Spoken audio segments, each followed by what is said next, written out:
You're listening to the Downshift podcast, taking you trackside for all things motorsport. We're four mates from Melbourne breaking down the races, the drama, and everything in between, all with a little banter and a lot of passion. If you love motorsport and cars as much as we do, make sure to hit that subscribe button so you're always on the grid with us.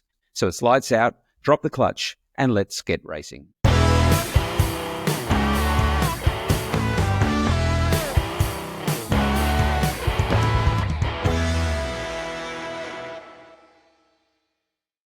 Hello and welcome to the Downshift podcast as four mates from Australia break down the races, the drama on and off the track. And we're reviewing the Jeddah Grand Prix in Saudi Arabia as we've seen a change to the Drivers' Championship with Oscar Piastri taking out the win and now becoming the leader for the World Championship.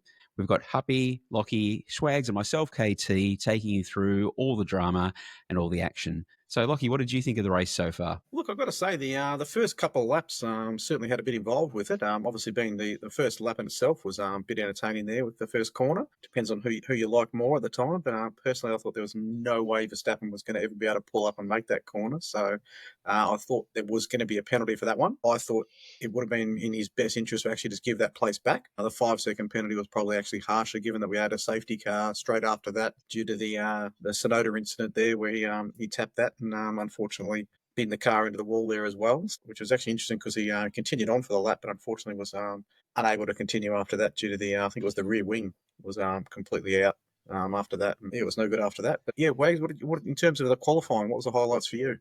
Yeah, it was interesting. It was a bit of a shame that Gasly got kicked out so early because he was looking like he was going to have a good weekend. Qualified well for the tail end of the field, and I heard it commented that he was really just fighting to stay ahead of the tail end of the field. But it looked like he was doing all right, but got taken out first corner. And it didn't look like there was much in that incident when he got taken out either that happened there. So, yeah, it was a bit of a shame for him. So quite interesting after that. I think the safety car was good. You got that chance to sort of review that incident at turn one with Max and Oscar. Yeah, and if you look at it from the perspective, and if you talk about the penalty for Verstappen, I mean, from from the footage, you look at it, they were neck and neck. And so Oscar's committed to, he got about a 0.3 better start from the start of the race. So was able to take it to Max into turn one. And so he saw that he had the turn. And the comment from Piastri was that post-race is, once I got into turn one, I was not coming out second. So as you look at that mental fortitude, this is the first time that Oscar's actually fought with Max. And he's shown him that he's not one to be trifled with. Max has gone off the track and he did gain an advantage by going off the track, which is obviously what he got the penalty for. But had he actually given up the position, and to your point, Lockie, is we had the safety cars just straight after because of the Sonoda Gasly incident, Max would have been right behind Oscar and would have been able to start challenging him for the lead almost immediately. And we wouldn't even have Horner complaining about the 2.8 second loss that they suffered at the end of the race. Yeah, pretty rare to see Christian Horner and Red Bull complaining about a Max Verstappen overtake penalty, but as was pointed out, there was absolutely a snowflake's chance in hell that Max could have even made that corner, even if Oscar wasn't there. He went so deep under brakes; it was never going to happen. So yeah, they didn't have a leg to stand on. So I think the right call was made in that a penalty was dished out. Although I would have loved to have seen just a position reversal rather than the 5 second. At least it would have set the grid properly for the rest of the race. But it was what it was, and Oscar still had the pace to get past. Well, I mean, you look at it too and go, they actually, Sonoda and Gasly too, it came down to the racing steward said it purely a racing incident, and you look at it and it really was. There was really no error by either driver as such when you actually look at the replays of it.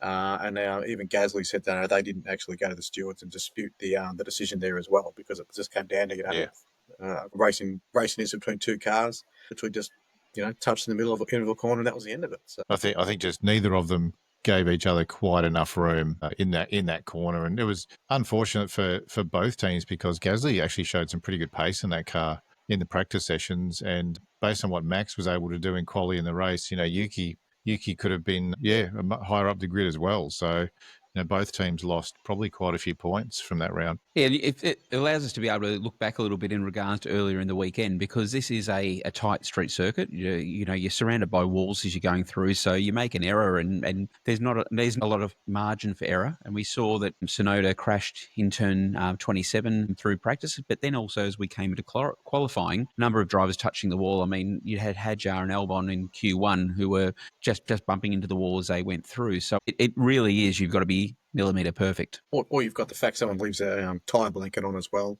Just leaving the pits doesn't help either. Yeah. Yes. I don't think they left it on. I think the cable, whatever the drawstring of it, I think it actually just got snagged as he went to leave, and it actually just wound up on the wheel. Because it looked like they'd taken the tyre cover off, or the blanket off, but I think that cable just got snagged on the tyre as he took off. Yeah, and so and unfortunately we saw Bortoletto, who spun on turn 1 and 2, so pushed him into 20th position for Q1, and then going in, you saw Q2. What's interesting for me is Hamilton. So Hamilton literally scraping in to 10th position to go into Q3 by 7,000ths of a second. So still seeing Hamilton really struggling with the car there. With the Ferrari. He's not comfortable in that car. No, I think in the interview after the race, someone asked him what he needed to get a handle on for that car and what needed to be changed, and he said a brain transplant. So I think he's having real trouble working that one out. Yeah. Yeah, but and look, I think we talk about brain transplants as well. Looking at some of the commentary as well. So we had Sky, who introduced Jamie Chadwick, the Le Mans champion, from coming onto it, but also she's a development driver and ambassador for Williams. I thought she did a really great job as a rookie commentator coming into the race. Yeah, I think she did really well. It's good to. I like the fact that Sky do rotate commentators and have other expert commentators at different rounds, which is good. But yeah, she did a great job.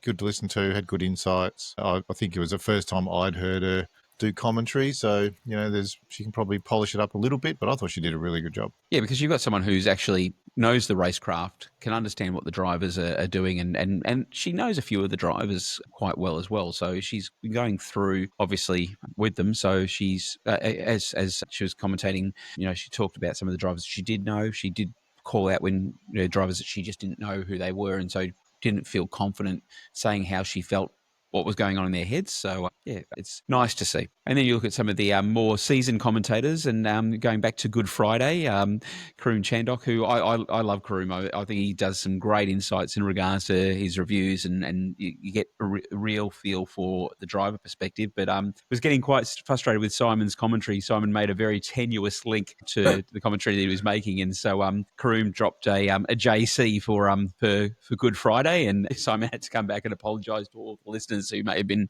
offended from that. So I don't think the commentators are up for the same bans and fines as the drivers from the FIA, but yeah, Crofty corrected him on that pretty quickly, that one. Yeah. But actually, mentioning Karoon's commentary, he's one of the commentators that you see very few negative comments about on social media for his commentary. I think it's quite insightful. And one of the things that I found interesting that he mentioned during the broadcast, or might have been during qualifying or practice, was they were talking about Nico Hulkenberg having the record of having the most number of race starts but never a podium. And they did mention, of course, you've got to be in the right car and the right team to podium or get a win. And he's never found himself in that position. But Karoon raced with him as a teammate. And he said Karoon said there's only been 2 drivers in his history where he raced against and thought, at that point where they have to find that next couple of tenths and put in that lap to win or get quali or whatever, that he goes, the only 2 drivers that I looked at and thought, I cannot do what they do. They are just amazing, like another level, was Lewis Hamilton and Nico Hulkenberg. So Hulkenberg obviously is still very highly rated, but they're the sort of insights I think are good from, drivers who've driven recently, but they've got some really interesting behind the scenes knowledge about, who's who in the zoo, what people are like, good comment on the cars, the tracks, because he's driven most of them as well in reasonably recent F1 machinery. So yeah, he's been really good. Yeah, and to your point, I mean, this is where Nico Hulkenberg, I mean, they all rate him so well. So, if you speak to any of the drivers, they talk about him being one of the ones to look for on the track. Obviously, with the car that he's got, he's doing what he can with it. And I think as we get closer to the end, hamstring by it. Yeah, exactly. Exactly. And, so you see that with him and with Bortoletto. For this year, it's a rider for them. But with Audi coming in next year, it'll be interesting to see what they can then do with the car and give them a car that they can actually show what they're capable of. Yep. Okay, will they slot in that seamlessly though? Well, new team, new car, like we'll see. But at least they know they've got a solid driver there to help with the development, and they know he's a known quantity for performance. So, yeah, that should be all right. And getting back to the qualifying, Q3 was interesting for one particular incident, Lockie. We saw Orlando pushing a little bit too hard. Yeah, well, it was literally just a momentary, I'll call it lapse of judgment, based on the fact he was just on that curb, just got on the gas too early, and that was it. The back came out from behind him. He tried to overcorrect it and into the wall. Yeah, and it was just I reckon he tapped the gas, 0.2 of a second earlier than he should have. He was just and that was enough to throw that car off. A bit wider, and I think when they showed the slower replay, it looked like the car hit that curb. The rear sort of bounced up, and at that point he'd lost traction and gone. But yeah, the pressure to go faster and faster during those quali sessions to nail that lap to get pole is pretty tough. And I think we mentioned, for the last couple of weeks, maybe Lando's going to be put under more pressure this year from Oscar, and in particular in his own team. But yeah, we've seen a mistake, and it put him down in 10th for the start of the race. So a little bit of a surprise. But to be fair, the lap from Verstappen was just magnificent. Like, you watch the replay of that, he hit every point that he needed to hit along the way there, and it was just a great lap. It was a cracking lap, yeah. And Oscar's was good too. Oscar said after that, he said there wasn't much more in it. People know that the McLaren's not known for its qualifying pace at the moment. Its race pace we knew was solid, although Oscar still commented during the race that he had trouble keeping up with Max at the end of that first stint because of dirty air. So McLaren definitely weren't a real step above everyone during the race, but in quali it was tight, and yeah, that's why they pay Max the big bucks. Like, look what he can do, and the Red Bull is good around that track, so that's one of their better tracks this season. I think the next few rounds coming up will be a bit tougher for them perhaps, but yeah, Max Verstappen, what more can you say? And don't forget, I mean, Oscar was only 1 month off Max in regards to that qualifying, so I mean there was not a lot in it. And you look at that pressure, Piastri getting that hot lap in at the very start. He was looking fantastic in Q3. Obviously, Norris skipping over the curb and crashing, causing the red flag, so it actually stopped the time. And then everyone losing their momentum, so having to get back into the rhythm, getting out there and pushing through. Yep.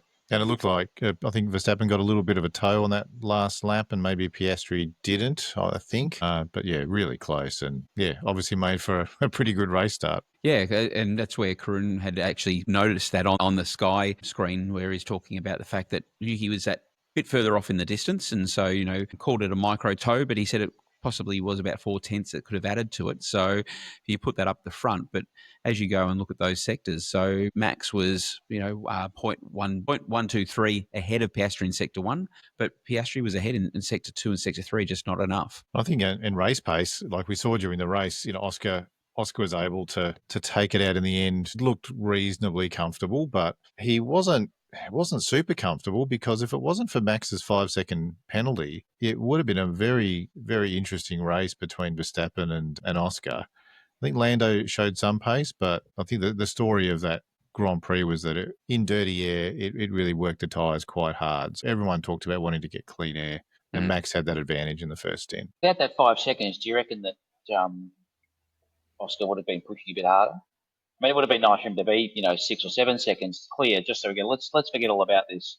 Oh, wait, he got a 5-second penalty. Because if you're 7 seconds in front, it makes no difference. You won anyway.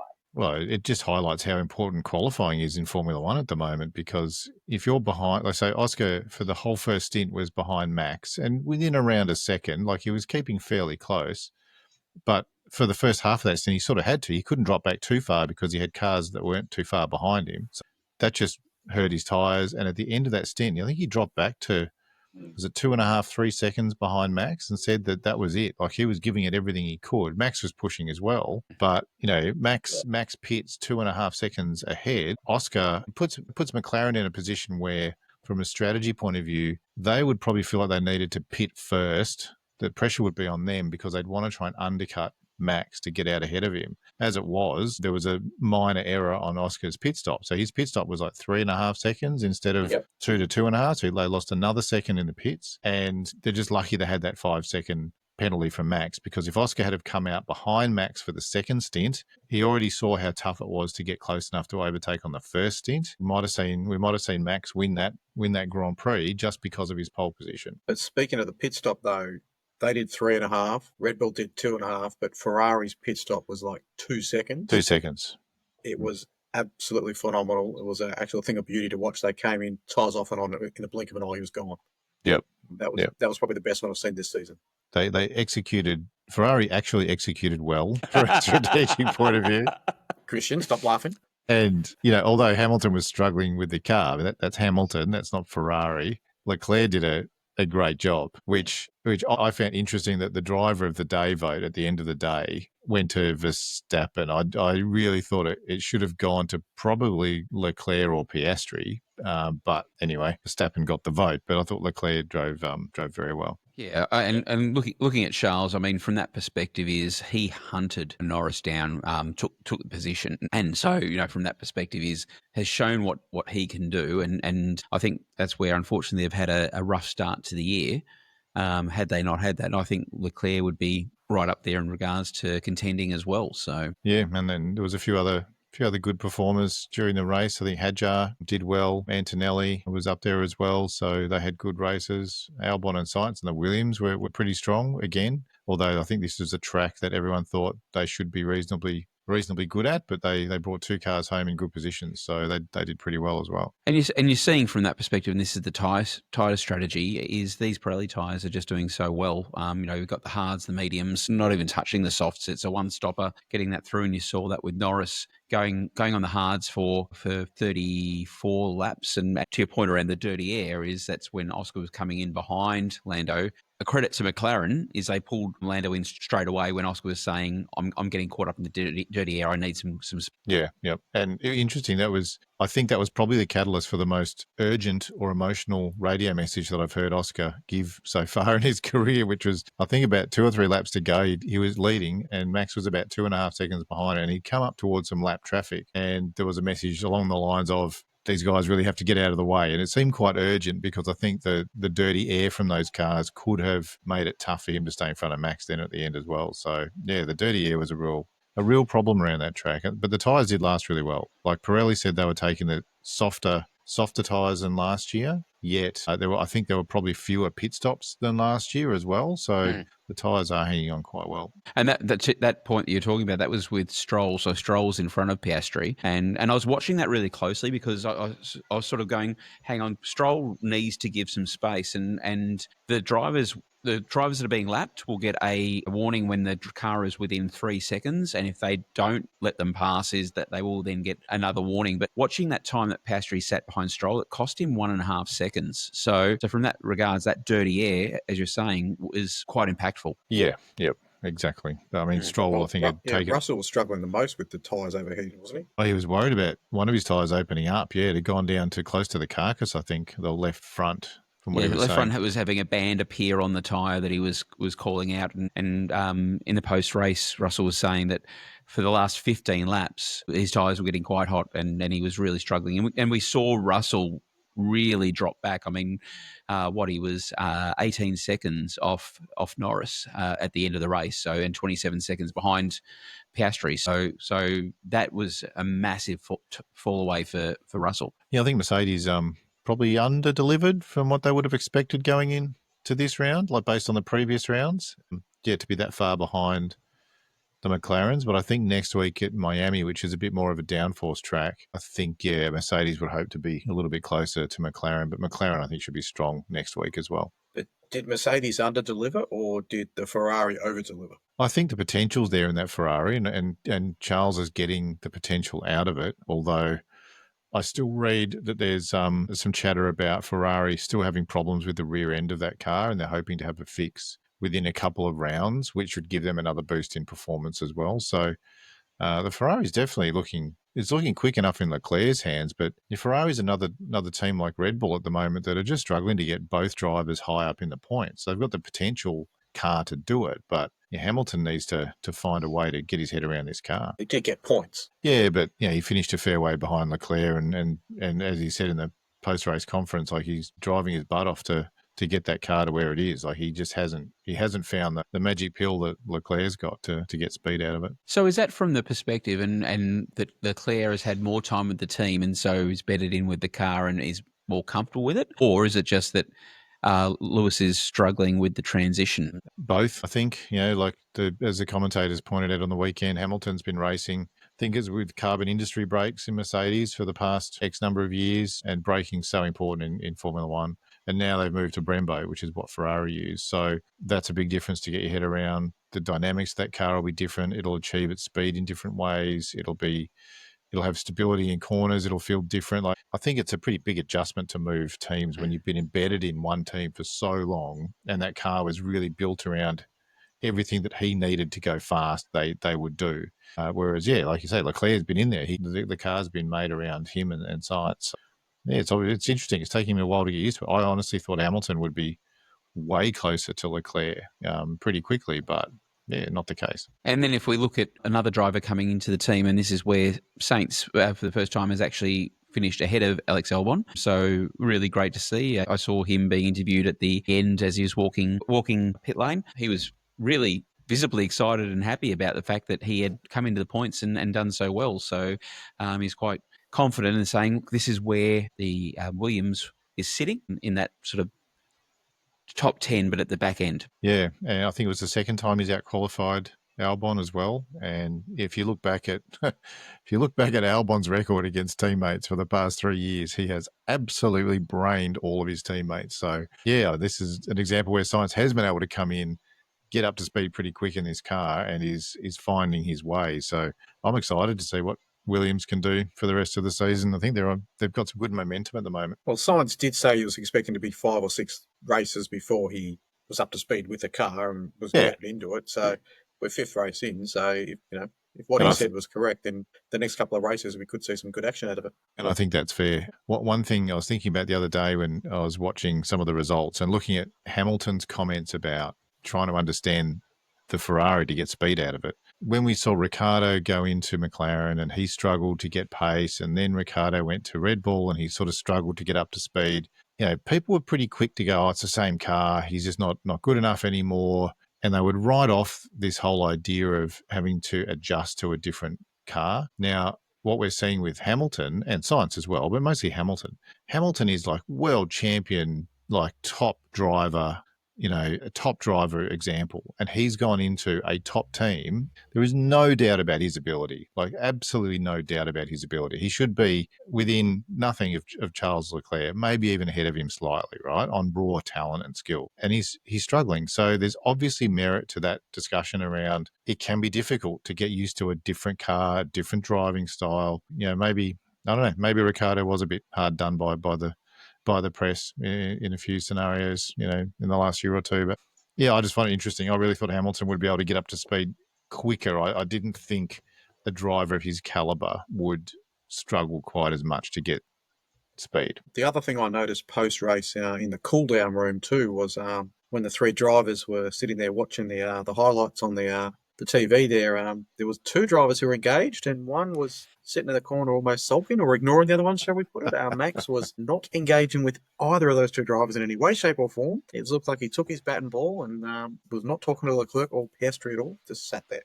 It's made even worse these days because now the F1's realised that the global TV audience loves to see what these guys talk about in the cool-down room. So now they've actually got chairs sitting there so they can all watch the highlights of the race. So the spotlight's on, and if you look like a little sulking teenager, then it's just amplified.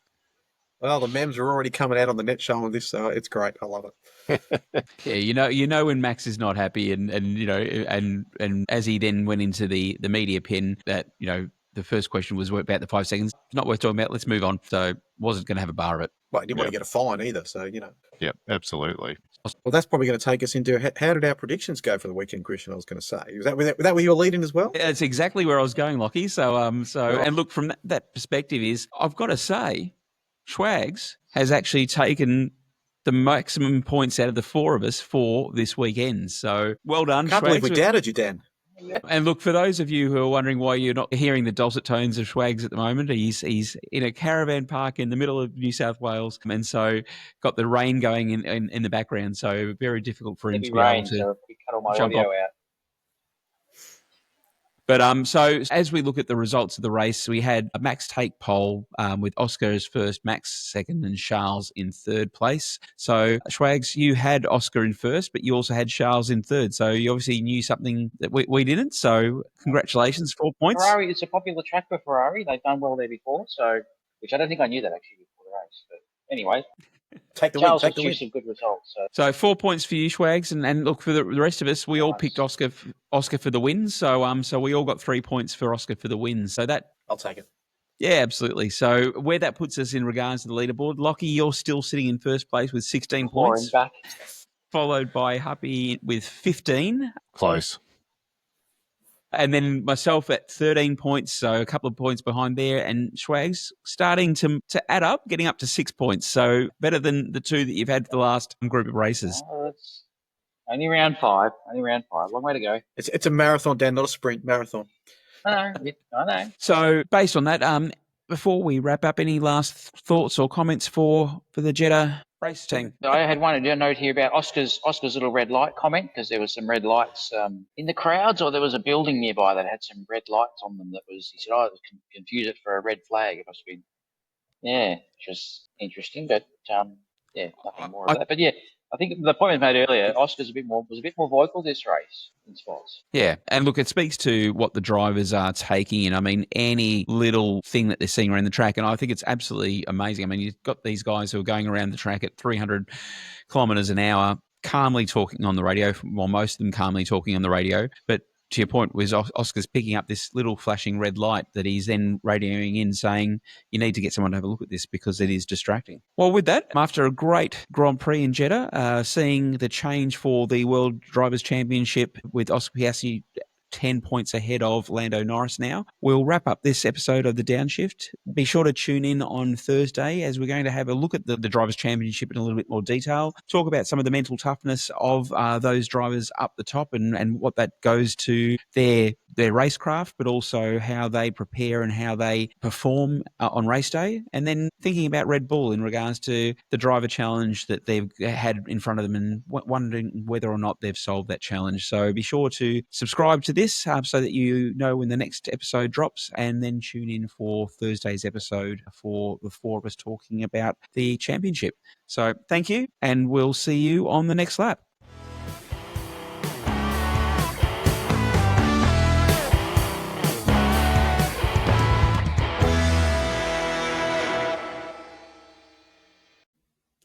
That's the checkered flag for this episode of the Downshift. Thanks for tuning in and hanging out with us in the paddock. If you enjoyed the ride, don't forget to hit the like button and subscribe so you never miss a lap.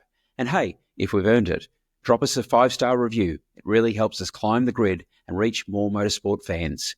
Until next time, keep it fast, keep it fun, and we'll catch you on the next lap.